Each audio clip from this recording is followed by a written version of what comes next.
Hello mga ka-farmers, magandang araw po sa inyo lahat. Nandito po tayo sa Pado Farm at mag-demonstrate tayo paano mag-alaga ng orchids, Palawan orchids at pag-maintain po nito. Gumawa po tayo ng lalagyan, hanging pot, at dito po natin ilalagay ang ating Palawan orchids na nanggaling doon sa ating mga itinanim na punong kahoy na medyo marupok na siya, at kailangan nating mag-try sa mga ganitong pot at para madali na rin ang pagbinta nito kung sakaling may gusto. So unang-una po, kukunin po natin ito sa pagkakakapit dito sa bulok na kahoy na ginamit natin. Ating nabulok na ito dahil sobrang tanda na ng puno at taki na ng bulok. So yun po. So ita-transfer natin ito dito sa ginawa po nating pot. So ang unang layer po ng ating pagkakamada ng ating lalagyan ay ito pong coconut na balat ng nyog. So sasamahan po natin ng kunting uling para manatili ang mahalumig pag ito'y dinidiligan natin, at para mapadali na rin ang paglago ng ating orchids.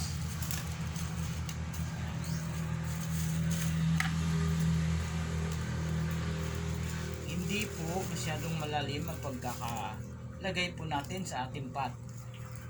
Pag sobra po ay medyo mabubulok po siya. At huwag din pong masyadong diligin lagi. Ito po ay Palawan orchids. Gumaganda rin po siya sa mga puno na pinapakatigan natin. Pero pagka may nangangailangan at gustong bilhin, mahirap pong kunin agad-agad. So mayroon din po tayong naihanda dito sa ating nursery na mga ganitong sistema. So lalagyan po natin ng bunot at yung ating uling, at ito pong dinurog na balat ng itlog ng manok. So maglalagay din po tayo dyan para mapadali po natin ang paglaki at maiwasan maatake siya ng fungus. Lalagay din. So ganun po. At kung mayroon pa mga tuyong mga binura at bulaklak, kailangan alisin. So tatanggalin ang mga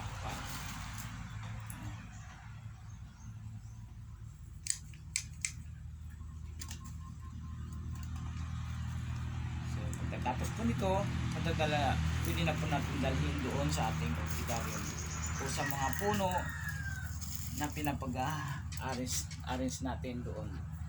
So ganyan po.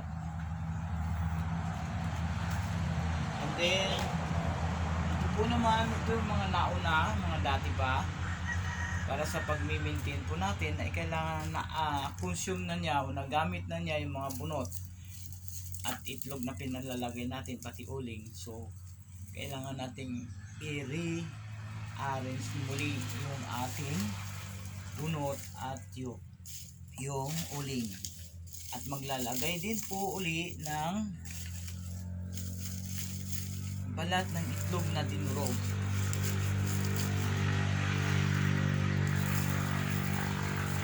So mag-add uli ng uling.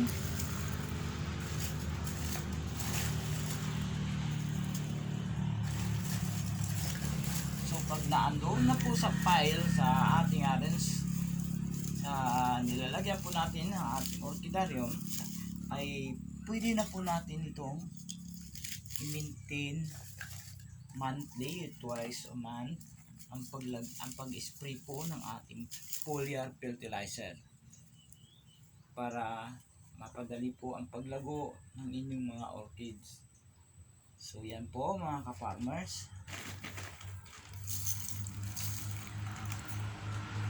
po.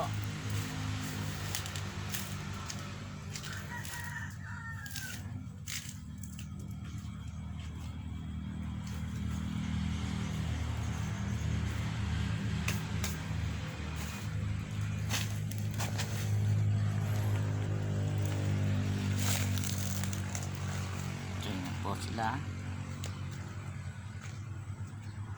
Yan po.